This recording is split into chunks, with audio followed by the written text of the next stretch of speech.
আসসালামু আলাইকুম সবাই ঈদ মুবারক কিতা করেন সবাই বালা নি আশা করি সবাই বালা আছেন জানি আমার ভিডিওটা ছাড়তে অনেক লেট হয়ে গেছে আশা করি সবাই ক্ষমা সুন্দর দৃষ্টিতে দেখবেন তে আজকে গরুর মাংস রান্নার ভিডিওটা লইয়া হাজির হইলাম জানি সবাই রান্না পারেন তাও আমি কিভাবে রান্ধি এটা আপনাদের সাথে শেয়ার করতেছি ভিডিওর মাঝে আপনারা প্রথমে দেখছেন আমার মাংসটা একটা পানির মধ্যে ভিজাইল তে আমি গরুর মাংস দিয়ে প্রথমে অনেকক্ষণ সময় গরুর মাংসটারে অনেকক্ষণ সময় গরম পানির মধ্যে ভিজাই রাখছিলাম যাতে রক্ত সবগুলা বাইরে জায়গা পরে আমি সুন্দর করে মাংসটারে ক্লিন করে নিছি দিয়ে এখন একটা পাতিলের মধ্যে নিলাইলাম এরপরে এখন দিলাইমু পেঁয়াজ ফলা এরপরে দিমু পেঁয়াজ কুচি এরপরে দিলাম রসুন কুচি এরপরে দিলাইমু আদা বাটা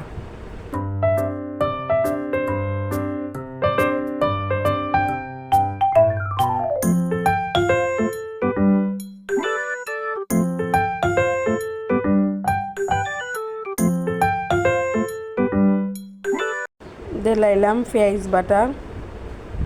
সাথে আরও দিলাম রসুন বাটা এখন দিলাম লাল মরিচের গুঁড়া পরিমাণ মতো সপ্তাহে খেডা কতটুক জাল খাই না খাই এই অনুযায়ী দিলাম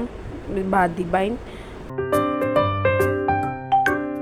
এখন দিলাইলাম পরিমাণ মতো হলুদ গুঁড়া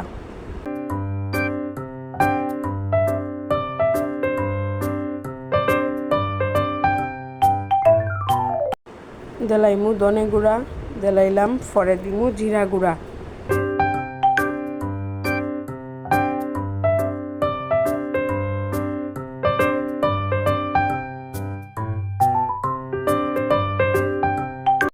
পরিমাণ মতো লবণ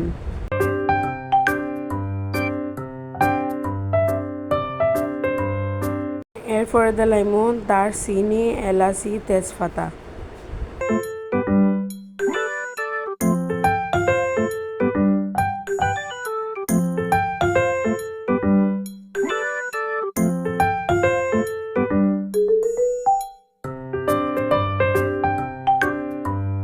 এরপরে দিমু সাদা গোলমরিচের গুঁড়া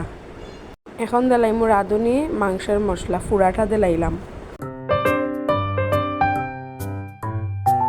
এখন সরিষার তেল দিয়া সুন্দর করে হাত দিয়া মাখাই নিব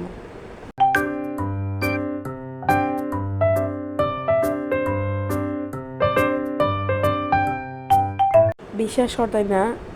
এই তরকারিটা মাখানির সময় মাংসটা মাখানির সময় অত সুন্দর একটা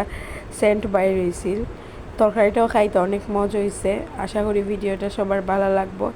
যদি ভিডিওটা ভালো লাগে তাহলে লাইক করবেন কমেন্ট করবেন এবং শেয়ার করবেন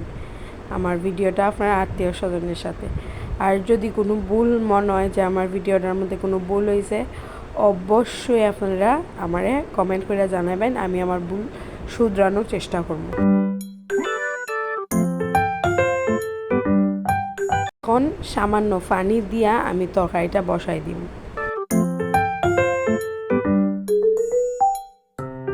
দেখুন কিছুক্ষণ পরে জাল হওয়ার পরে আমি আবার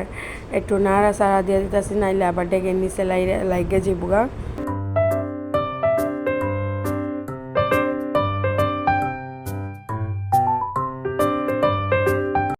এরপর আমি সুন্দর করে কষাইতে যখন আমার মাংসটা একবারে সুন্দর কষানি হয়ে যাবগা তখন আমি হালকা আর একটু পানি দিলাম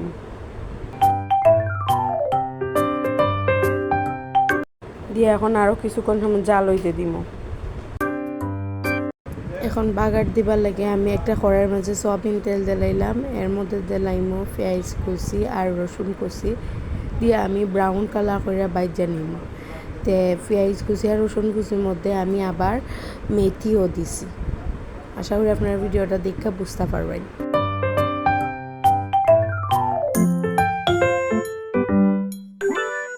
এখন একটা বাটির মধ্যে আমি নিলাইমু জয়ফল জয়ত্রী গুঁড়া এলাচ গুঁড়া দারচিনির গুঁড়া আর এরপরে দিলাইমু হালকা জিরা গুঁড়া এটা আমি একটা মশলা বানাই নিলাম এটা তরকারি রান্নার আগে দিমু মানে নামাইবার আগে দিমু এরপরে আমি ওই যে ভাজা তেলটা ওর মধ্যে পেঁয়াজ আর রসুন কুচির ইয়ের মধ্যে আমি মেথি দিলাইছি আপনার ভিডিওর মাঝে দেখতে পারছেন এরপরে আমার পেঁয়াজটা যখন ব্রাউন কালার হয়ে যাবগা তখন আমি দেলাইমু তরকারির মধ্যে হয়ে গেল আমার বাগার। এখন আমি পরিমাণ মতো ঝুল দেলাইতেছি, দিয়া আমি হালকা নাড়াচাড়া দিয়ে রাখবো।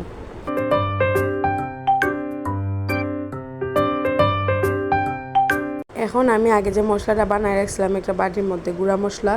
এটা দিয়ে দিলাইতেছি। এরপরে দিলাইতেছি কয়েক টুকরা রসুন, কাঁচা রসুন দিলাইতেছি। গরুর মাংসের মধ্যে রসুন দিলে খাইতে খুবই মজা লাগে।